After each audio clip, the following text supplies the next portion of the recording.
Hola, ¿qué tal, gente bonita de YouTube? Bienvenidos a otro nuevo video de terror. Y en esta ocasión nos adentraremos en el mundo oscuro de los taxistas, quienes han sido protagonistas de algunas de las historias más aterradoras que han circulado en internet. ¿Alguna vez te has preguntado quién es la persona detrás del volante mientras te lleva a tu destino? ¿Qué secretos ocultan esos vehículos durante la noche? Prepárate para conocer algunas de las historias más escalofriantes que involucran a taxistas. Desde encuentros con extraños y fantasmas, hasta viajes que nunca llegaron a su destino. Así que si eres amante del terror, quédate en este video. Comencemos. En la ciudad en la que vivo, no hay plazas comerciales, tampoco cines, ni ningún atractivo turístico. Aún así, el ser taxista es uno de los mejores trabajos de por aquí. La ciudad siempre está llena de gente que viene de los pueblos y de las comunidades de los alrededores. Inclusive, hay ciertas fechas en las que, debido a la excesiva cantidad de gente, los taxistas condicionamos los viajes. Lo que hacemos es que solo aceptamos viajes que incluyan a 4 personas. No importa que alguien venga solo, se tiene que acoplar con otras personas. Y no es opcional, ya que todos los taxistas estamos de acuerdo. Si en las fechas más concurridas nos pusiéramos a hacer viajes individuales, se haría un aglomeramiento de gente en magnitudes bestiales. Y si eso ocurriera, sería absolutamente imposible brindar el servicio. Tanta concurrencia de gente se debe a que en la ciudad existe un cementerio público gigantesco. Los otros 2 cementerios públicos que están más cerca se encuentran a más de 100 kilómetros de distancia, uno hacia el este y otro hacia el oeste. Los otros 2 panteones que hay cerca son privados, y por supuesto solo la gente adinerada de la región puede acceder a estos otros cementerios. Entonces, toda la gente que viva a 50 kilómetros de aquí o menos tienen que enterrar a sus muertos en el cementerio que tenemos aquí. Por eso hay tanta demanda de gente, y por eso trabajar de taxista en el sitio del panteón es de los mejores 5 trabajos que se pueden conseguir en toda la zona. Como se puede intuir, trabajar afuera de un cementerio tiene su respectiva exposición a cierto tipo de situaciones paranormales. En una ocasión que había ido a dejar un matrimonio hasta una localidad, me moví del panteón a las 8 de la noche. Hice poco más de 1 hora en llegar hasta la casa del matrimonio. A las 9:15 ya habíamos llegado a su casa. Ellos me invitaron a pasar para comerme un taco. Toda la gente estaba consciente que nosotros los taxistas, debido a tanta carga de trabajo, no teníamos tiempo ni para comer. Les acepté el taco, porque lo único que traía en el estómago era un bolillo con jalapeños, que me había comido desde las 4 de la tarde. Para las 10 ya estaba conduciendo de regreso. A medio camino, una familia que parecía estar muy alterada me hizo la parada. Me detuve, subieron rápido y me pidieron que arrancara de inmediato. A mí no me gustó el ambiente que se sentía. Entonces les pregunté qué estaba pasando, pero de pronto, antes de que me contestaran, un ave monstruosa salió de entre los árboles. Yo pude ver al ave porque volteé por el escándalo que estaba haciendo. Era de color gris claro, y sus alas eran enormes. Parecía una criatura huesuda. Yo pisé el acelerador a fondo, y esa cosa trataba de alcanzarnos. Se abalanzaba sobre nosotros, y de un picotazo arrancó uno de los espejos laterales. El ave iba gritando mientras nos perseguía. El sonido que hacía era horripilante. Era una mezcla de un ladrido con el ruido que hacen las ratas. Algo muy extraño. Una vez más se abalanzó y atacó al vehículo. Lo que hizo fue golpear la defensa trasera. El impacto fue tan fuerte que se abrió la cajuela. La criatura bajó a toda velocidad y se emparejó del lado de mi ventana. Pude ver el rostro. Tiene una cara humana, con una expresión monstruosa. Entré en pánico. Me quedó claro que si no me deshacía de ese pajarraco, todos íbamos a morir. De pronto le vi al ave gris toda la intención de golpear mi ventana. Entonces frené.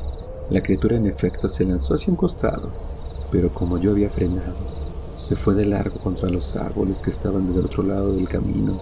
Aceleré a lo máximo que podía el taxi y logré llegar a la ciudad con todos sanos y salvos. Cuando ya todos estuvimos más tranquilos, le pregunté al señor de la familia qué era lo que había pasado. Él me explicó que ellos iban en su auto por el camino que está del otro lado de los árboles. De pronto, una bruja empezó a perseguirlos. No se detuvieron De pronto la bruja los rebasó y se paró frente al auto. Todo fue tan repentino que no les dio tiempo de frenar y le pasaron por encima a la bruja. Pero el auto ya no encendió después del impacto. Lo peor fue que la bruja, aunque quedó malherida, no murió. Debido a eso, ellos cruzaron los árboles para llegar al camino en donde yo los encontré. No volví a hacer viajes en la noche por ese rumbo. Pasaron unos 4 años. Entonces me ocurrió otro incidente. Yo estaba estacionado fuera del panteón. Serían como las 8 de la mañana. Aún no empezaba el movimiento fuerte en el trabajo. Entonces un niño se acercó a mi taxi. Me pidió que lo llevara a su casa. Que no tenía dinero, pero que sus padres me pagarían al llegar a su casa. Era la primera vez que un niño completamente solo me pedía un viaje. No estaba muy convencido, pero tampoco me parecía correcto dejar al niño ahí solo. Así que acepté llevarlo. El niño no sabía la dirección precisa de su casa, pero sí me explicó bien cómo llegar. En el trayecto le pregunté cómo era que había llegado tan lejos. El infante me explicó que se había salido de su casa porque vio un gato y quiso alcanzarlo. Pero por más que corría para agarrar al gato, el animal seguía corriendo. Así se fue hasta que el gato cruzó la calle y el niño ya no pudo alcanzarlo. Cuando se dio cuenta, ya estaba en el panteón. Luego de un rato llegamos hasta la casa que me había dicho. Para asegurarme de que si era la casa del niño, le pedí que me esperara dentro del auto y que yo iría a avisar a la casa. Bajé del taxi y fui a tocar la puerta. Me abrió una señora de unos 30 años. Le comenté que dentro de mi taxi traía un niño que decía vivir en su casa y que se había salido por ir persiguiendo un gato. La mujer se puso muy nerviosa y me pidió que describiera cómo era el niño. Lo hice y entonces la mujer se soltó a llorar. Yo no entendía qué era lo que estaba pasando. La mujer me contó que 9 años atrás su hijo menor se había salido de la casa por perseguir a un gato, pero terminó muriendo cuando lo atropellaron. Yo no podía creer lo que estaba escuchando. Corrí al taxi, pero ya no vi a nadie dentro. Aún así abrí la puerta de atrás y lo único que encontré fue un tenis. Lo agarré, estaba muy confundido, pero lo llevé con la señora. Se trataba del tenis que había salido volando cuando atropellaron a su hijo. Esa situación me dejó muy pensativo, tanto que el día siguiente no di servicios de taxi. En cuanto volví al trabajo, muy temprano por la mañana, antes de que iniciara la llegada de la gente, le comenté a los compañeros lo que me había pasado con el niño. 2 de los taxistas me dijeron que ya habían visto al niño y que también les habían pedido que lo llevaran, pero ambos se negaron porque les daba mala espina. Uno de los compañeros dijo que lo que yo había hecho era ayudar al espíritu de ese niño para completar su ciclo aquí en el mundo de los vivos, y que yo, al haberlo llevado a su casa, el niño por fin podría partir al mundo de los muertos. Pasaron 6 meses. Una tarde fui a dejar a unos jóvenes a la central de autobuses. En cuanto ellos bajaron, se acercó conmigo un tipo que se veía muy extraño. Me dijo que ocupaba servicio de taxi, que me pagaría 12,000 pesos, pero que yo debía moverlo solo a él mientras arreglaba su asunto en la ciudad. Dudé, pero sacó varios billetes de 500 y me los dio. Me aclaró que no estaría demasiado tiempo en la ciudad, 3 días máximo, pero que si su estancia se prolongaba más de lo que él ya tenía pensado, me daría más dinero. Acepté el trabajo. Lo ayudé a subir sus maletas en la cajuela. Lo hice con mucho cuidado porque me aclaró que lo que llevaba era muy delicado y extremadamente costoso. El primer lugar al que me pidió que lo llevara fue a la única funeraria de la ciudad. Me pidió que abriera la cajuela porque bajaría una de las maletas. Fui a la parte de atrás para abrirle la cajuela. Era de esas que hay que agarrar para que no se caigan. Entonces, aunque no era mi intención, como yo estaba ahí sosteniendo la cajuela, pude ver cuando el tipo abrió la maleta. Eran varias carpetas con documentos. Él revisó, supongo que quería asegurarse que no le faltaba nada, y luego entró a la funeraria. Estuvo dentro casi media hora, salió, volvió a poner la maleta en la cajuela y me dijo que lo llevara al único hotel de la ciudad.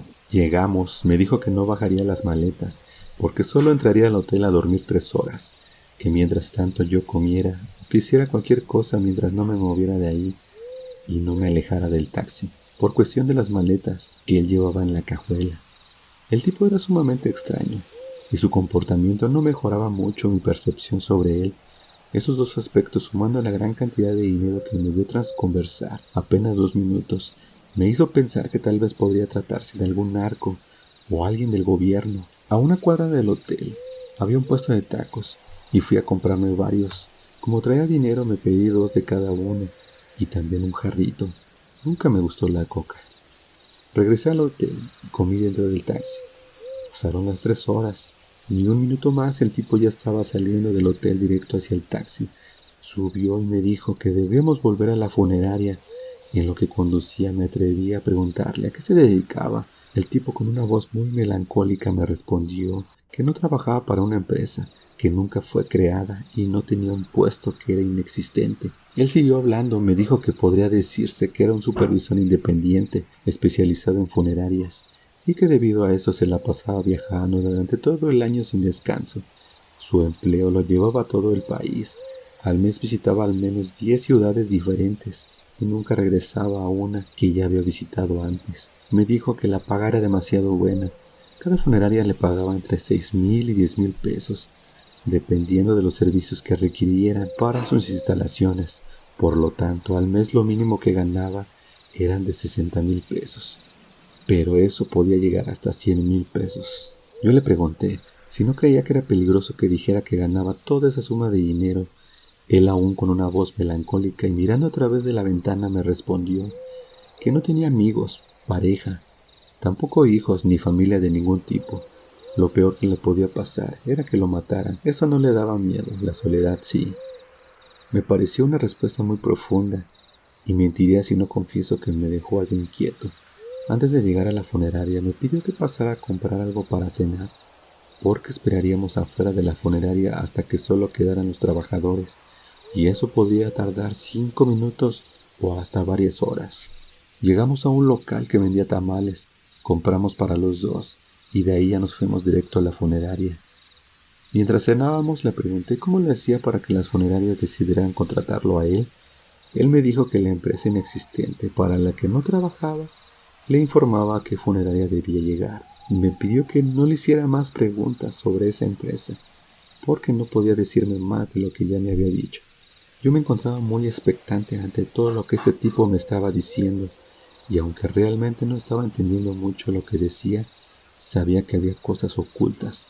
Por eso insistí en que me dijera exactamente cuál era su trabajo. Él se quedó en silencio, se terminó el taco que tenía en la mano, y entonces vimos que de la funeraria salió una familia. El sujeto lo señaló y me dijo que el anciano al que esa familia estaba velando no sabía que ya había muerto, que estaba asustando y que esa noche se iba a manifestar dentro de la funeraria. Yo no entendía de qué me estaba hablando. Él me explicó que parte de su trabajo era asegurarse que todas las personas que estaban dentro de la funeraria fueran personas vivas. Cuando había entrado a la funeraria más temprano, cuando bajó la maleta llena de documentos, se dio un paseo rápido por las instalaciones. Cuando se asomó al salón en el que la familia estaba velando a su familiar, notó entre todos ellos había una persona a la que no podía mirarle el rostro. Intentó moverse para verlo desde otro ángulo. Inclusive entró un poco al salón, pero no había manera de ver el rostro de esa persona.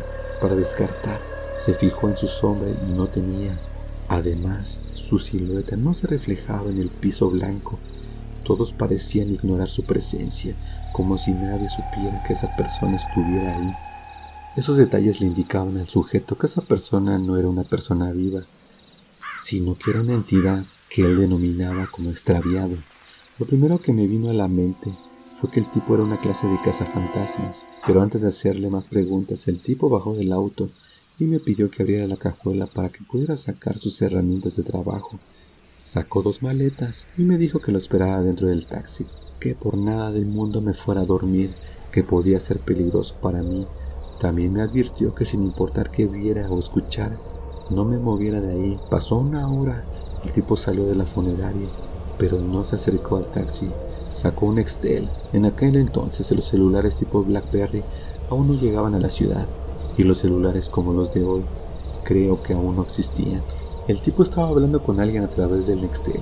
A los 20 minutos llegó una camioneta. De ahí se bajó un sacerdote, un niño y varias personas vestidas con túnicas que daban miedo. El tipo y el sacerdote intercambiaron algunas palabras. Yo no alcanzaba a escuchar nada. Cuando terminaron de hablar, todos entraron a la funeraria. A la media hora salió el tipo y se quedó ahí cerca. Pasaron otros 40 minutos y entonces salieron los demás, pero la escena era macabra. Al frente venía el sacerdote, detrás de él venían las personas de las túnicas y traían cargando al niño, que desde donde yo estaba se alcanzaba a notar que ya estaba muerto. Mientras el sacerdote y el tipo hablaban, los encapuchados subieron el cadáver del niño en la cajuela de la camioneta. Luego el tipo regresó al taxi. Yo estaba asustado por lo que acababa de mirar. Él me dijo que siguiera la camioneta de cerca, que ellos ya sabían que los íbamos a seguir. Yo no dije nada, tenía un nudo en la garganta. Simplemente hice lo que el sujeto me ordenó. La camioneta salió de la ciudad y se adentró en una comunidad a la que yo ya había ido antes, pero pocas veces entramos hasta el patio de la pequeña capilla que estaba dentro de la comunidad. Los hombres con las vestimentas intimidantes se bajaron de la camioneta, levantaron una placa de cemento que dejó al descubierto un pozo y ahí arrojaron al niño. Después de eso, el tipo me dijo que ya podíamos irnos. Quería que lo llevara de vuelta al hotel para pasar ahí la noche. También me dijo que yo debía dormir dentro del taxi en el estacionamiento del hotel, por si en la madrugada surgía alguna emergencia y él debía moverse. Hice exactamente lo que me pidió. En la madrugada avanzó. Iban a ser las 4 de la mañana. Yo todavía no lograba cerrar los ojos. Estaba muy perturbado por lo que acababa de presenciar. Pensé seriamente en irme, pero no lo hice porque yo necesitaba respuestas. No podía quedarme sin saber qué demonios era exactamente lo que estaba sucediendo. La última vez que miré la hora antes de quedarme dormido eran las 4:15. A las 6 de la mañana el tipo ya estaba tocando la ventana del taxi para que lo dejara entrar y llevarlo a un lugar. Cuando se subió me dio un café cargado. Afirmó saber que yo no había tenido una buena noche. En lo que yo me tomaba el café me explicó algunas cosas y me pidió que me limitara a escuchar, que no respondería ninguna pregunta y que me diría solo lo necesario, porque él no solía dar explicaciones a nadie debido al hermetismo de su trabajo. Pero como yo ya había tenido que presenciar algo muy fuerte, haría una excepción conmigo. Primero me dijo que lo que había ocurrido con el niño no era una práctica habitual, pero las cosas dentro de la funeraria se pusieron difíciles y era la única manera de terminar el trabajo. Me explicó que un extraviado no es un fantasma, que no se trata solamente del espíritu del fallecido, sino que se trata de un ser que se crea con la mezcla de las emociones negativas del muerto, es decir, miedo, enojo, tristeza, etc. Para llegar a ese punto debían ocurrir una serie de desafortunados sucesos. Primero debía de morir una persona que tuviera asuntos pendientes sin resolver. Esa muerte debía ocurrir en circunstancias no naturales y de forma abrupta. Eso ocasionaba que la persona no se diera cuenta de que ya no encajaba dentro del plano de los vivos. Cuando un espíritu quedaba en esa especie de limbo, sufría un desprendimiento de emociones. Las positivas se manifestaban con sus familiares, pero las negativas formaban cada emoción una entidad diferente. Cuando las entidades negativas que formaban al ser eran muy poderosas, podían causar estragos muy grandes, llegando incluso a matar personas. Por eso debían ser expulsados del mundo de los vivos. Pero había ocasiones que la energía de los extraviados era tan oscura y tan densa que no era posible afectarlo, y la única forma para deshacerse del ser era dejándolo encarnar en un cuerpo humano y luego matar ese cuerpo. Y eso era lo que había ocurrido con el niño. Había sido utilizado como recipiente para el oscuro ser. Yo no podía creer lo que acababa de escuchar. Lo peor era que yo no tenía forma de saber si lo que me estaba diciendo ese tipo era verdad o si me estaba ocultando algo. El sujeto me pidió que lo llevara nuevamente a la funeraria para revisar que todo estuviera bien. Tardó como unas 4 horas. Cuando salió dijo que todo estaba en orden, que por favor lo llevara a la central de autobuses y que ya mi trabajo había concluido. Llegamos a la central y antes de bajarse del taxi me dio otros 4,000 pesos. Me dijo que de seguro necesitaría tomarme unos días para procesar todo lo que había pasado antes de volver al trabajo. Todo esto que les cuento ocurrió allá por el 2004. Han pasado ya casi 20 años y es la primera vez que me atrevo a contar mi historia, porque siempre me dio miedo la posibilidad de que si yo hablaba, ese tipo o la empresa para la que él trabajaba enviarían a alguien a silenciarme.